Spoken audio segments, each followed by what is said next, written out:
Hey folks, just a quick heads up that all episodes of the Film Nuts podcast contain heavy spoilers and some strong language. Nothing too crazy, but make sure there's no one with sensitive ears too close by. And if you like what you hear today, please consider becoming a patron of the show. You can find links to that page in the show notes, or you can visit patreon.com/filmnuts. Okay, anyway, please enjoy the show, and thank you so much for listening.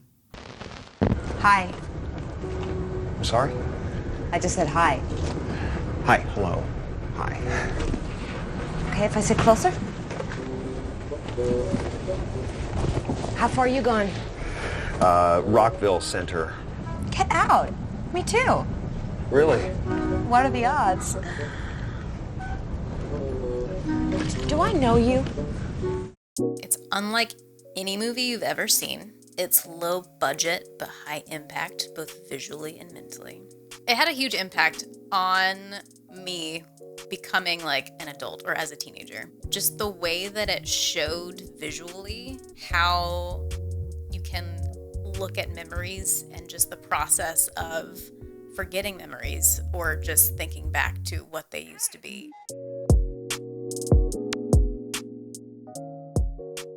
Hi, I'm Taylor, and welcome to the season 4 finale of the Film Nuts podcast, a show about why we love what we watch.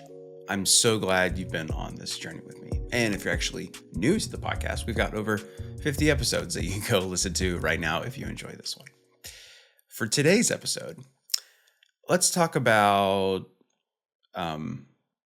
Wait, what are we talking about? Sorry, I forget shit all the time. Sometimes I even forget to upload these episodes on time. I don't know if it's just my occasional scatterbrained nature or what, but I'm fairly certain it's not because I've had any particular procedure done. At least, I don't think so. Eternal Sunshine of the Spotless Mind, starring Jim Carrey and Kate Winslet, is a story about two lovers who erase each other from their memories. It's funny and emotional and poses a lot of interesting questions on the nature of relationships. A central one of them being, do the bad experiences we have justify the elimination of the good ones? Which is a great topic of discussion for my guest today. Amy Ellis is a photographer who defines her job as capturing memories. So you can see how it makes sense that Eternal Sunshine of the Spotless Mind would be a film of interest to her. Along with being a talented photographer, Amy is also one of my partner Nicole's best friends, so we've known each other for over a decade. In our fun chat, Amy and I talk about the messiness of relationships, our fear of losing memory, and of course, Kate Winslet's hair color. No need to schedule an appointment because right now, here's Amy Ellis talking about Eternal Sunshine of the Spotless Mind on the season 4 finale of the Film Nuts podcast.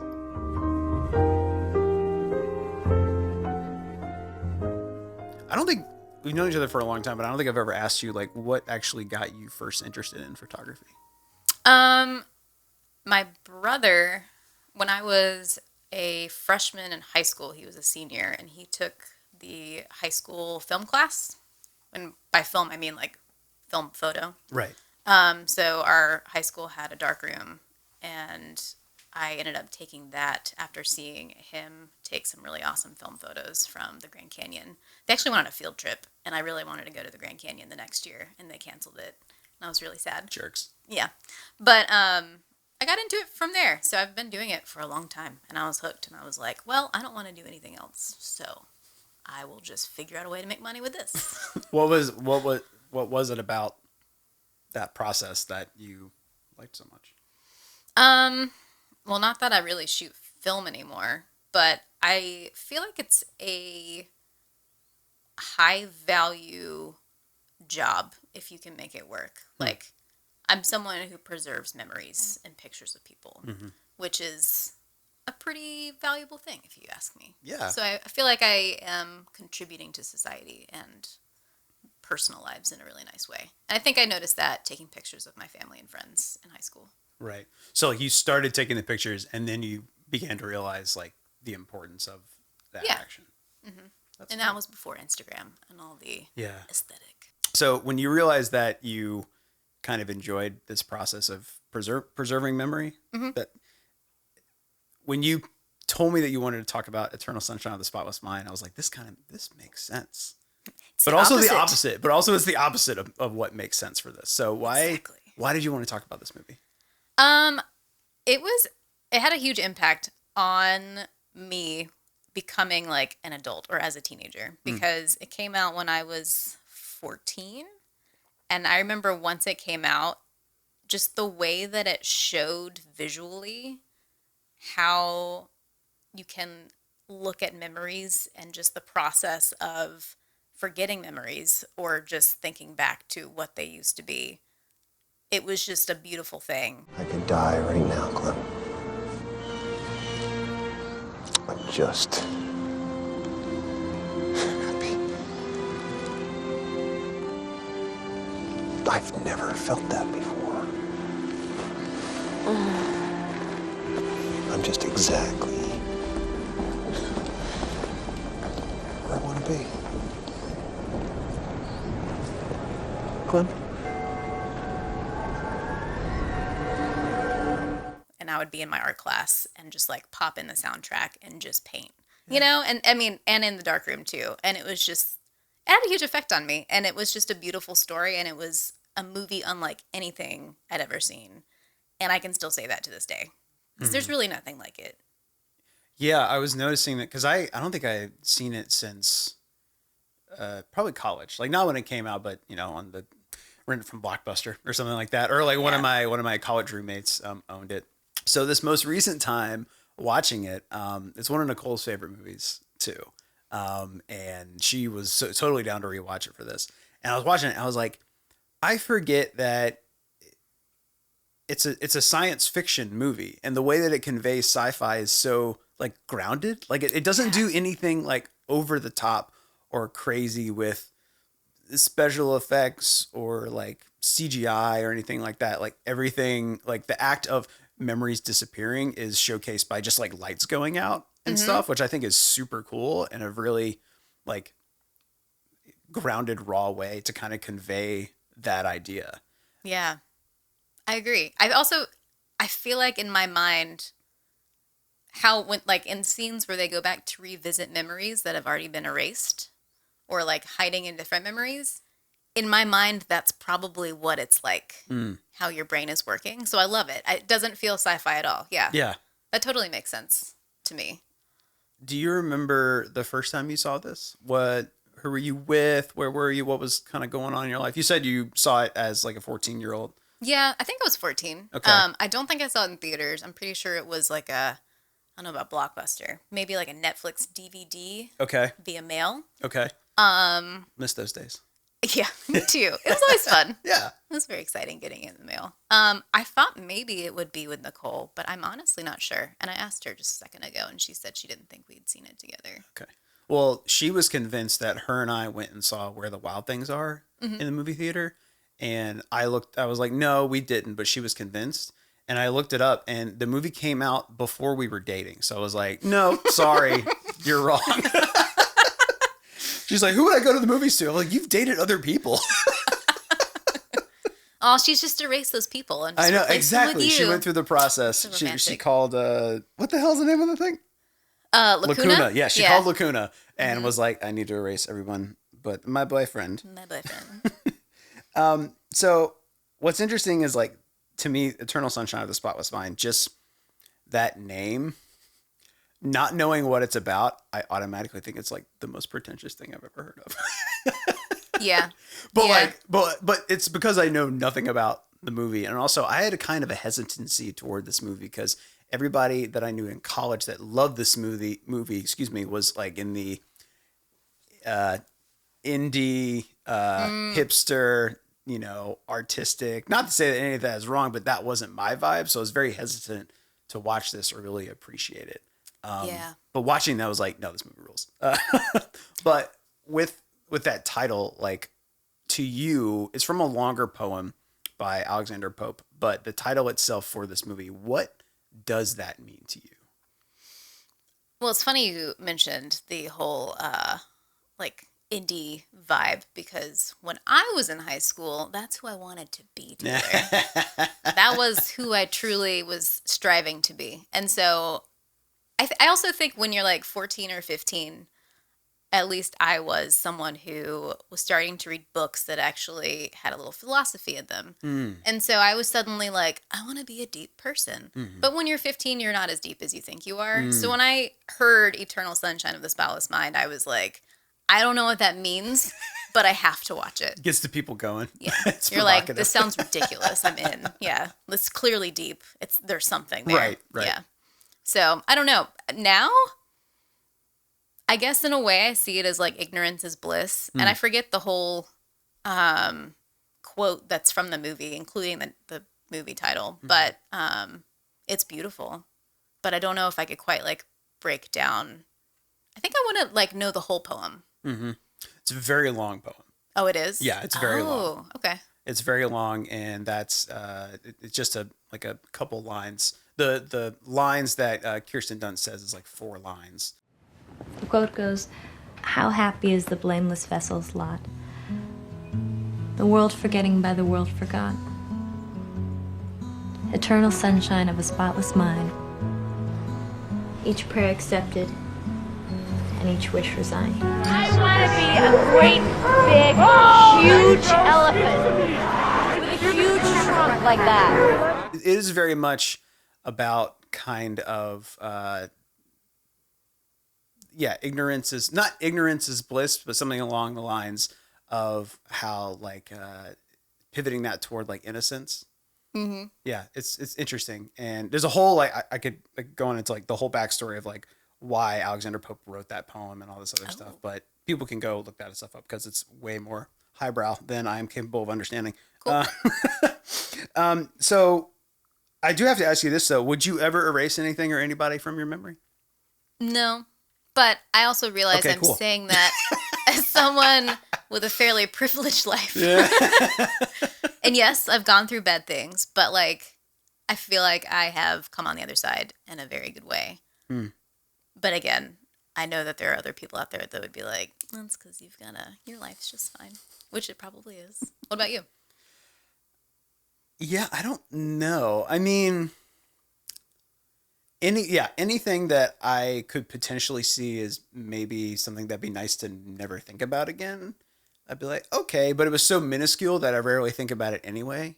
Yeah, like So- a middle school embarrassment Sure, that like just like- shows back up in your mind at 10 o'clock when you're trying to go to sleep. Yeah. That would be great. You know, a person, not so much. What kind of middle school embarrassment comes up for you? I don't talk about it.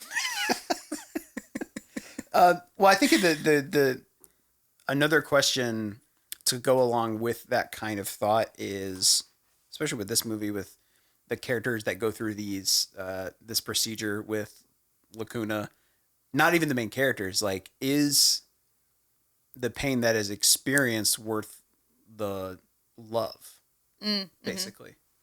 Well, it's interesting you asked that question because my partner and I, when I watched it, just to revamp my memory, he went on a deep dive and found a fact that was basically saying they originally planned to include a few other, very minor characters like extras, showing them also at Lacuna to get their memories erased. And it was I think it was a sexual assault victim and a veteran who wanted to forget his friends from war, like that he had lost.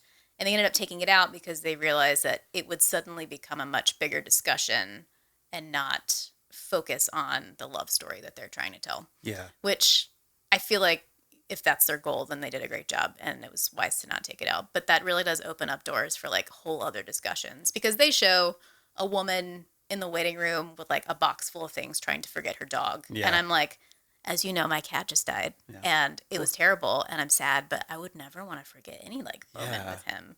So like you're grieving, but usually grieving just means that you love that person or that animal. Yeah. So to me, when it comes to that situation, I never would, but I also don't want to speak for somebody else. I don't know. Yeah, I think for the movie itself, it handles, by keeping it focused, it makes it like a good, effective, enjoyable movie to watch. Yeah. But to have like, but on the outskirts are all these like hints of people that have gone through this without actually like going into detail their whole backstory, which I don't think you need to. Like the woman in the waiting room with the box full of her dog stuff. I'm like, okay, she's in the waiting room. You understand exactly what she's doing there. Yeah. And then the fact too, when we just, every time we see just a bunch of files, we're like, oh, a bunch of people have thought about doing this and have gone through this whole thing. And I think there was like one throwaway line of a woman calling in to like get the procedure done. And Kirsten Dunst is like, it's only been 3 weeks since your last one. We can't do that. Which I'm much. like, oof, that's tough. So beyond kind of, well, no, actually, when you're thinking about what you do as a photographer and the fact that you are preserving memories, like what is the most rewarding part of being a photographer for you? Ooh, I don't know. It sounds kind of morbid to say, but like since we were already talking about the grieving aspect of losing people, I have had multiple people throughout the years, because I've been doing this for over 10 years now, who will reach out to me when they have a parent die or a grandparent die or someone really close in their family.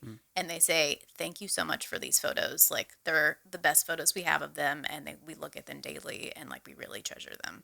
So I usually get thank yous during like the hardest parts of people's lives. So it's terrible news for me to receive, but it also is this validation of like, you're doing something good and meaningful for other people.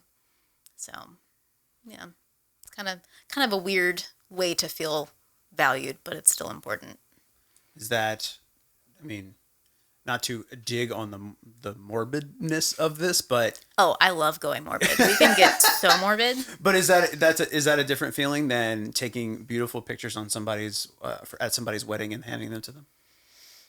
No, I mean, I think being able to also give people physical evidence of like, look at this love that you have, especially in this season of your life. You never want to forget this. That is also just as meaningful.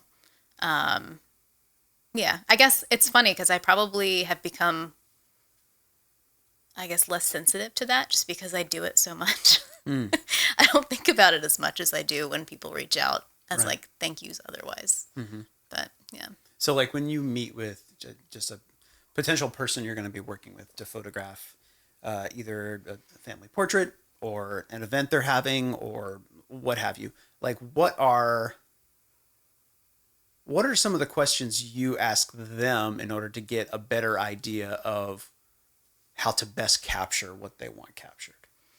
At this point, honestly, one of my biggest questions is what is most important to you on your wedding day and like what do you want to remember? And same thing with family. Like tell me about your family.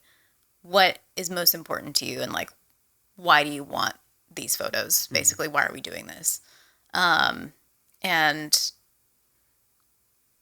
I guess when it comes to how I capture it, I think I have a style now that's fairly documentary style that people just know. And I reiterate when we talk at our consultation, like I don't step in. I make things or allow things happen as they do. And I don't want to interrupt a meaningful moment or turn it into a production in any way because it's so easy to like when a mom's putting on a bride's dress to like ask them to move for an angle to get the light better.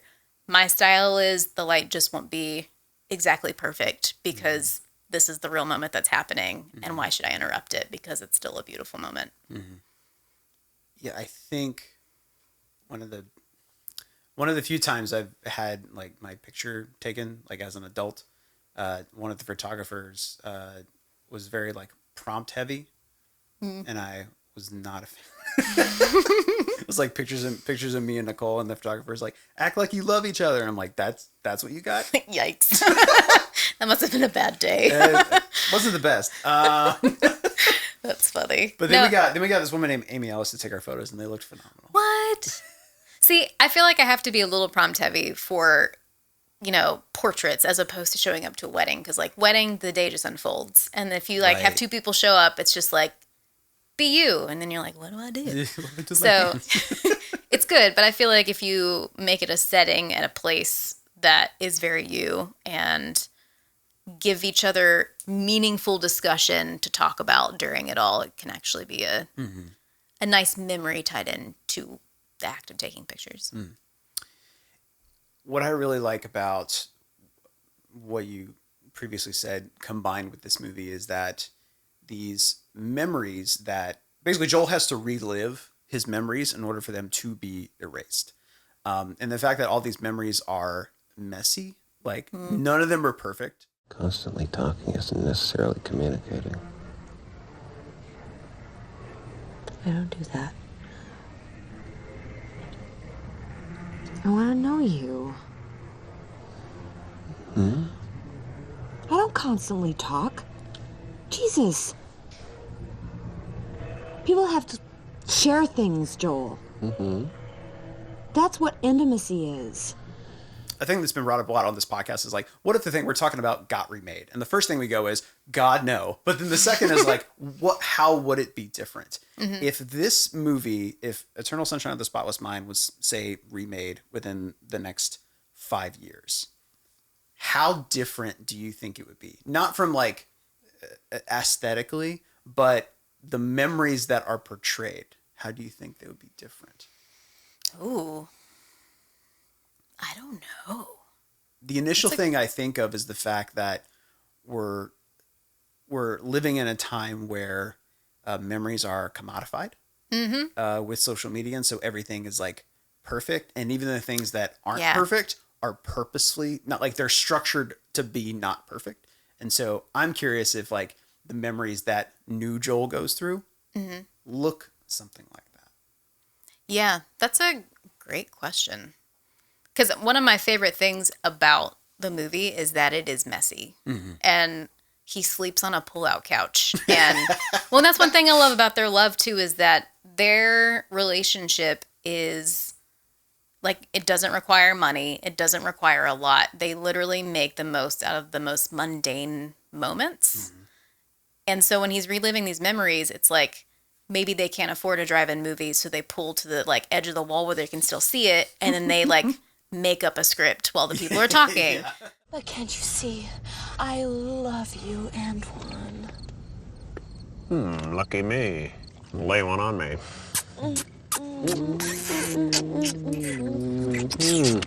Don't call me Antoine. My name is Wally. Yes, I know, but how can a woman love a man with a name like Wally? Oh, what was that? Oh, hey. My God, there's people coming out of your butt. There is?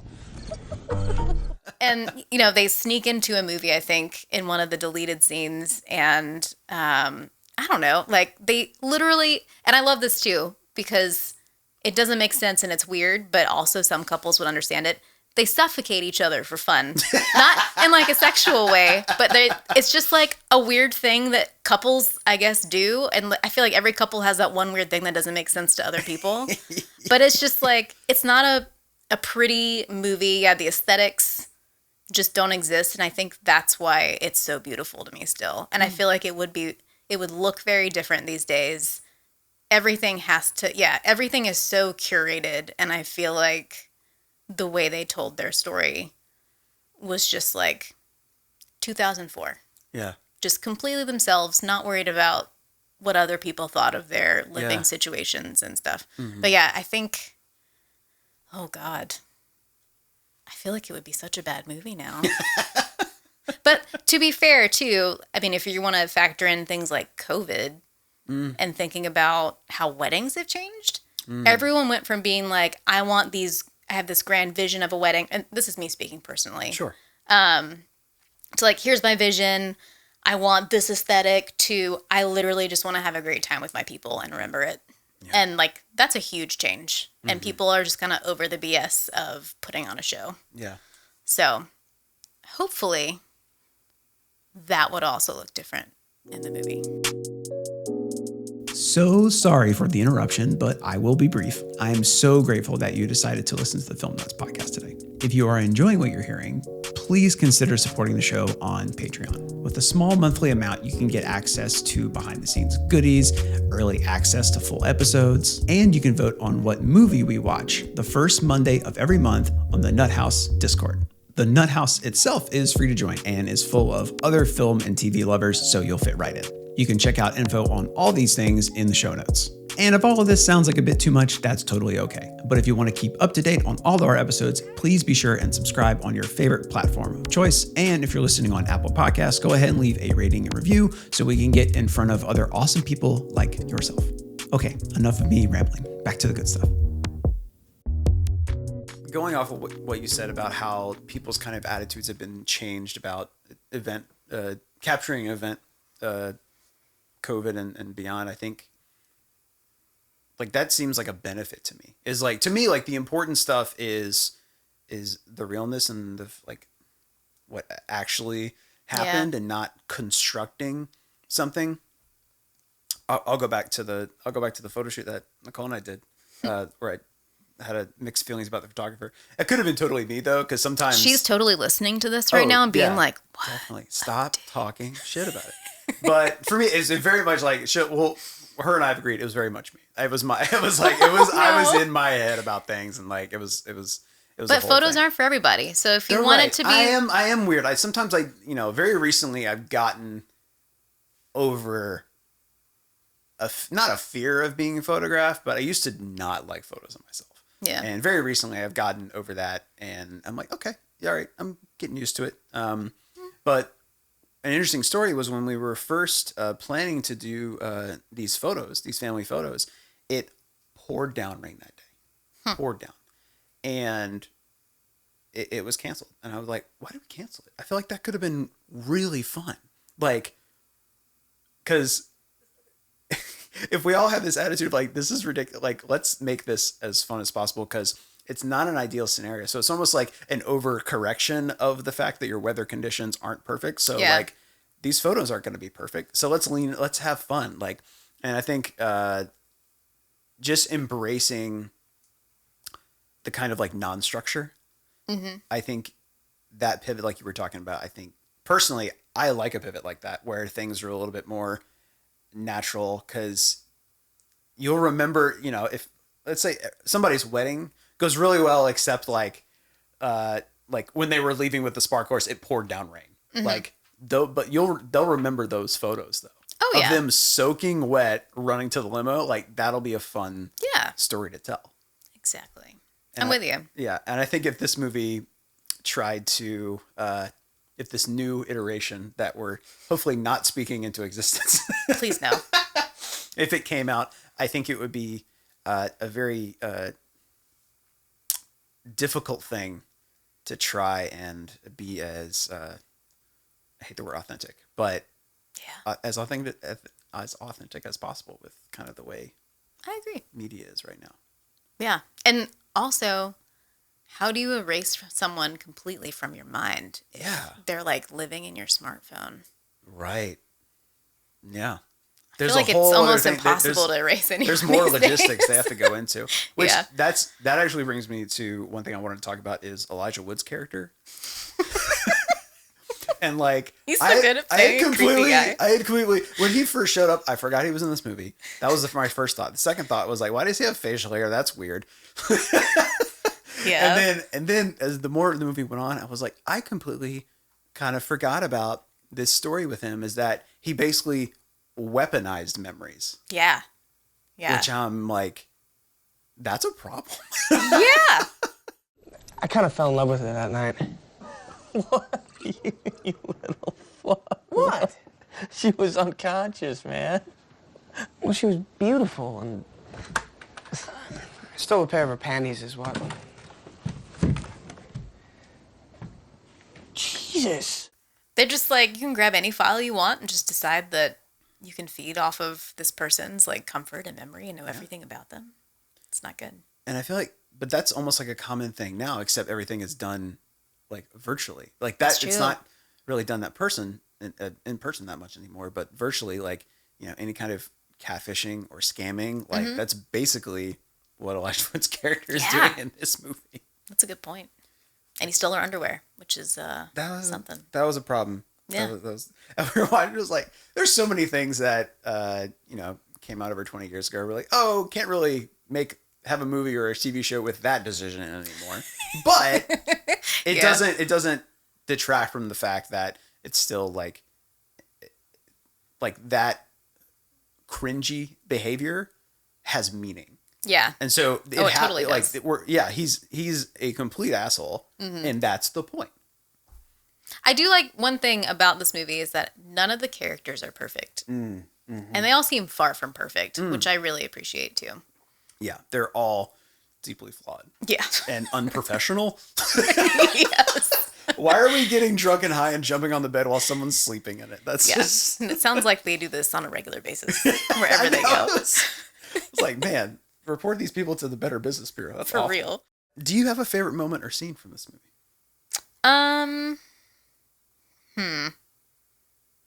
I love the scenes where he hides Clementine in his childhood memories. I don't know why. I just think it's really sweet and beautiful to suddenly be like, oh, this is my childhood. No one ever comes here, you know? I'm just gonna wait for Joel. Hey, no, sweetie.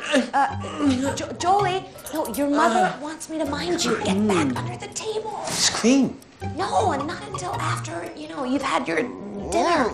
Come on, Joel. Joel, grow up. And it also gave Jim Carrey, I think, an opportunity to be his Ace Ventura self, as opposed to a very sad, introverted character. His natural comic nature. Yeah. Which makes sense if he's playing a kid who's like not as reserved. So I enjoyed that, where I was like, okay, now he's got a little time to shine and be himself. But I also really like the ending. The ending, I think, is so simple, and it doesn't take a lot of tying up. I'm not a concept, Joel. I'm just a fucked up girl who's looking for my own peace of mind. I'm not perfect. I can't see anything that I don't like about you.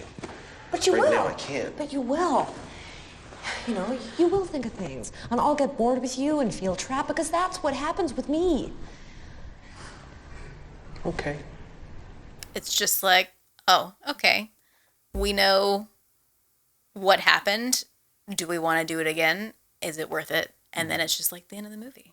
And it was just kind of like an enlightening thing to watch when you're young. Just be like, oh, outcomes aren't everything. That's what you took away from that? Emma? Yeah. I think, well, I don't know if I was really thinking about it that much at 15, but I was always someone who never desired to get like married right out of college, even though that was a big thing for everybody else, especially growing up as like a conservative Christian or in a conservative Christian family. That's just like what everybody did. And I was someone who never wanted kids. I had a lot of ideas and plans, and I was just like, why is everyone wanting to suddenly like tie themselves down and get into this like relationship where you don't get to put yourself first, at least for like a few years when you finally become an adult and have freedom. Right. And it was eye-opening to like see a couple. It wasn't a fall in love, get married happily ever after. It was like, oh, we're going to go through this relationship and it may not last, but like, why does that have to be the only option? Like, we can also just enjoy this relationship for what it is and then move on from it. And it was kind of like, oh, I like that. Not every relationship has to be the end goal of, total happiness together forever kind of a thing. Right. I love that it was, a lot of movies and TV shows or whatever are love stories. I love that this is a love story, but it's not about like, it's not about fairy tale endings. Yeah. Or even, the real love was the friends we made along the way. Like nothing, nothing like kind of like cop out like that. It was more like, relationships will come and go in your life, and it's up to you to kind of like determine what you take from them. Exactly. Yeah, you can learn from them, and you can just move on. I knew a lot of kids growing up dating, and I guess this is what all kids do, but they would date for like 2 weeks and be like, we love each other and we're together forever. And it's like, okay, like slow down.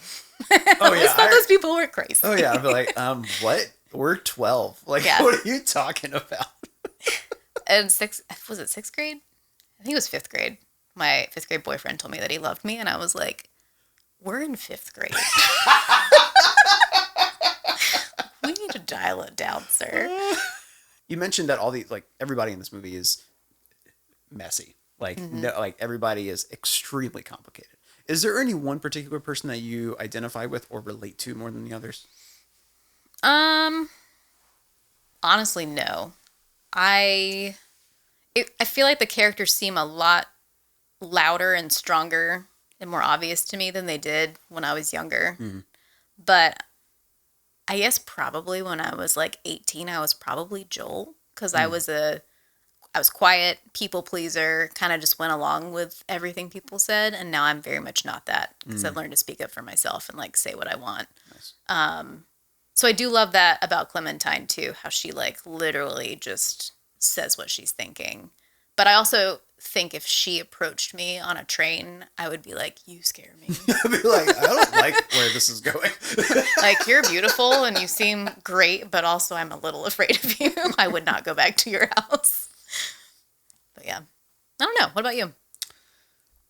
I don't think anybody, I don't want to say it's weird to identify with any of these people, because there are people that are like this. Like, I can relate to parts of Joel. I can relate to parts of Clementine. Mm-hmm. I can relate to parts of the Doctor. Like, there are individual people that I can see, like, almost like justify the behavior. Like, okay, I understand why they're doing that. Yeah. But for me, it wasn't, which is weird because it's such a great movie that has a good impact. And for me, a marker or an indicator of if a movie is having a really good impact on you is that you relate to a person. But this is so interesting that it's more that we relate to, I mean, you and me, we're relating to this concept about, and also the way it's executed. Like, we've talked about the filmmaking part of it. Yeah. But yeah, normally it's about like the human connection of things. And this is, I guess this is a movie about human connection. So in that sense, that's true. It does work. Yeah. Like I am always someone who is, how can I relate to these characters and how can I love? I guess they are still lovable characters. Mm-hmm. But yeah, it's kind of funny how you find yourself rooting for them at the end, even though you know it won't work out, or most likely won't, unless they remember certain things and work towards fixing it. Right. But if they don't remember, they're like, what if they just go out again, date for 2 years, break up, and then erase each other again? And it's just a forever cycle. I know, which I think is super interesting because the movie is it starts off in that direction. Like, it's almost like leading to the fact that this will happen again. Mm-hmm. And you're like, okay, what time is what is the third time? Like, it's a time loop movie. Yeah. Like, yeah. If you had a double feature at your house with this movie and another movie, it could be any movie, what would it be? Ooh.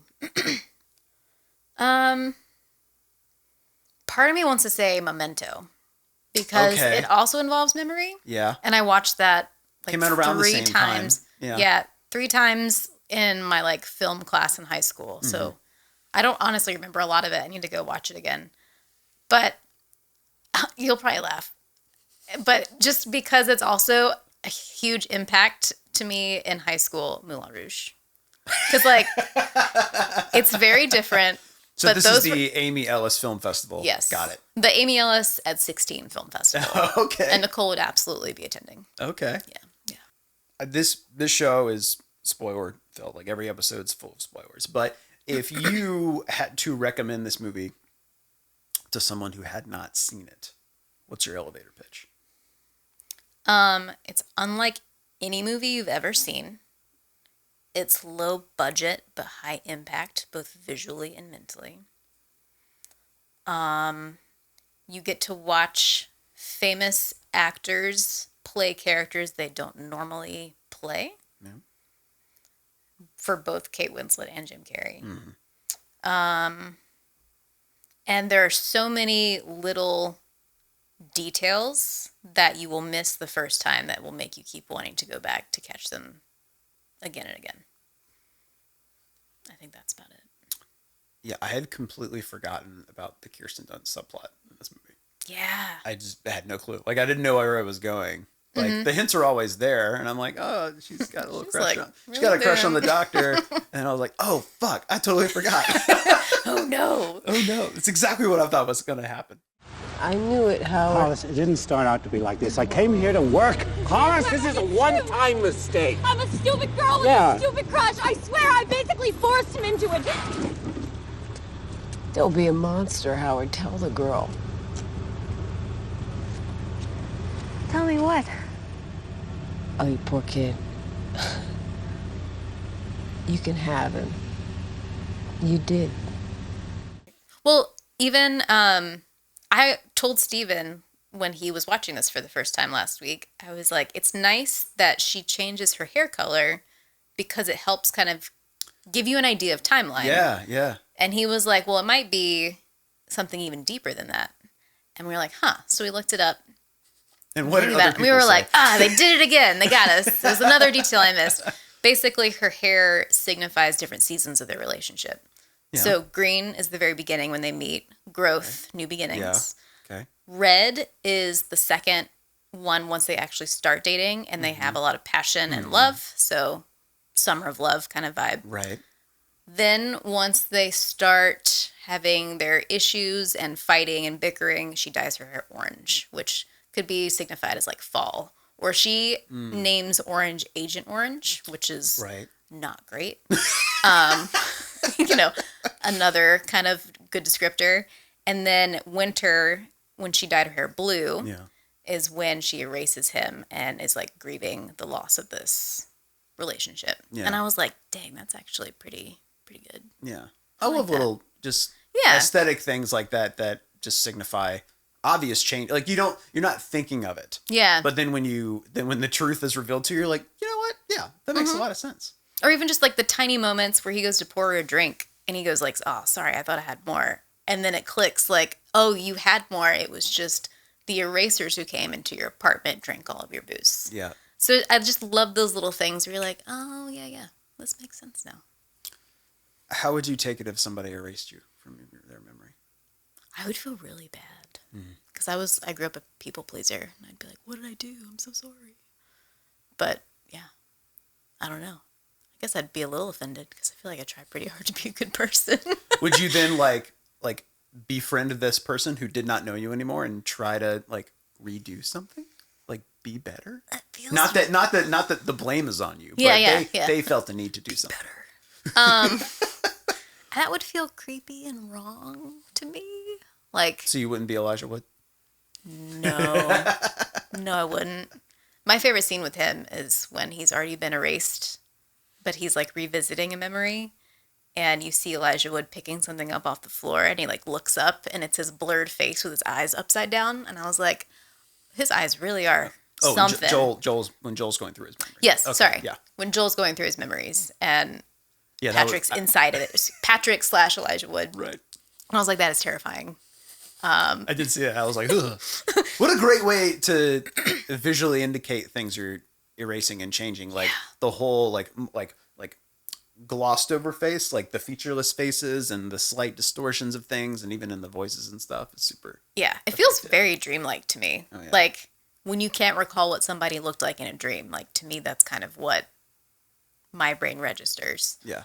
And I love when you watch the scenes happening. It's almost like you forget that what you're watching is a memory being erased until you suddenly see like a sign just disappear. Yeah. Or something fall. Like in the bookstore when like the titles of the book sections go away and the street names on signs and stuff like that. That's always, I noticed it this time around. I was like, that's really cool. Yeah. I like how subtle it is, but it's definitely there. And then all of a sudden there's like nothing behind them and you're like, whoa, what just happened? I guess I have a question for you. Shoot.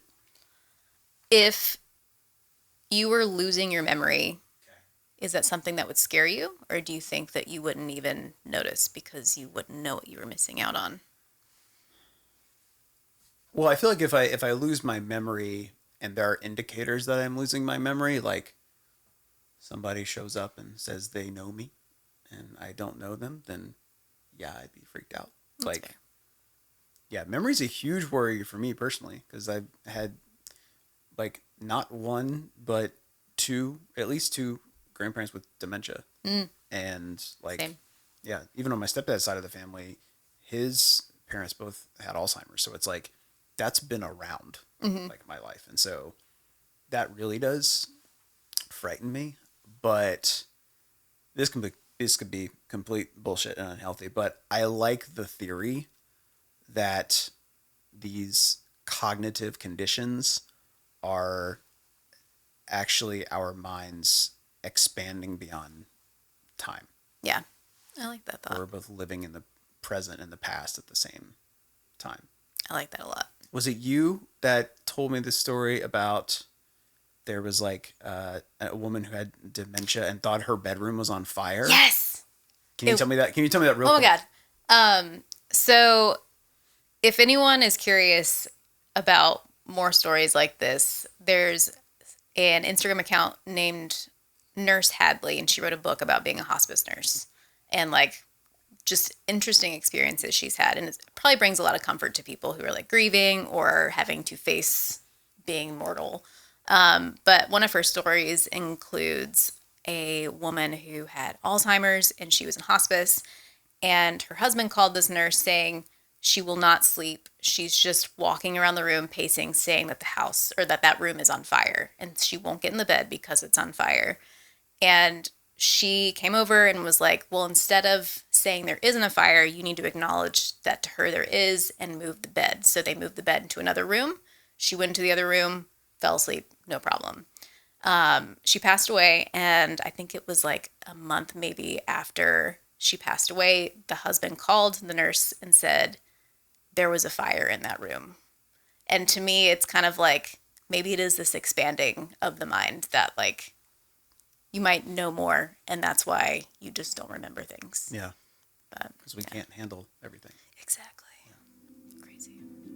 Well, Amy, thanks so much for talking with me about this movie and getting me to rewatch it, because I hadn't seen it since probably around the time it came out. So this was awesome. Thanks for having me. You got me to rewatch it. But it also been a long time since I'd seen it. So thank you. So that's it. I hope you wouldn't choose to forget the last 40-ish minutes of your time, because I had a great time chatting with a friend. Plenty of bad things can happen to us, and I realize the next thing I'm about to say comes from a privileged point of view, but there are a lot of great moments that happen in our lives that go along with those moments that we wish we'd forget. But the Lacuna Incorporated procedure isn't real. So here's hoping all of the positive moments in your lives outweigh the bad, so you can appreciate all of the nuances of life and relationships. A huge thanks to Amy for chatting with me today, and an unforgettable thank you to you for watching, listening, joining us today, or even all season. If you want to check out some of Amy's work, I highly suggest you do. You can check out some of the links to that in the show notes. If you enjoyed the show today, please go ahead and subscribe on your favorite podcast platform of choice to stay up to date on all of our episodes. And if you happen to be listening to this on Apple Podcasts, please leave a rating and review. Leaving a rating and review helps us get noticed by more awesome people like yourself. If you're really enjoying the show and you want to help support us and maybe get a little bit bigger and better and get some cool perks in the process, please consider backing us on Patreon. You can find links to that in the show notes below, or visit patreon.com/filmnuts. Our theme this season has been brought to us by The Deep End. Our artwork is designed by Mdungo Sibuhudi. Our head of production is Keaton Lusk, and all episodes of the Film Nuts podcast are produced and edited by me, Taylor D. Adams. If you want to get in touch, you can email filmnutspodcast@gmail.com or follow us on Instagram and TikTok @filmnutspodcast. And one last thing, don't forget to join the Nut House Discord community absolutely free by checking out the link in the show notes. There's some really cool folks in there, and that's where I'll be hanging out until our next season. Thank y'all again so much for joining us today and all season long. So between now and when the next episode comes out, meet me in Montauk.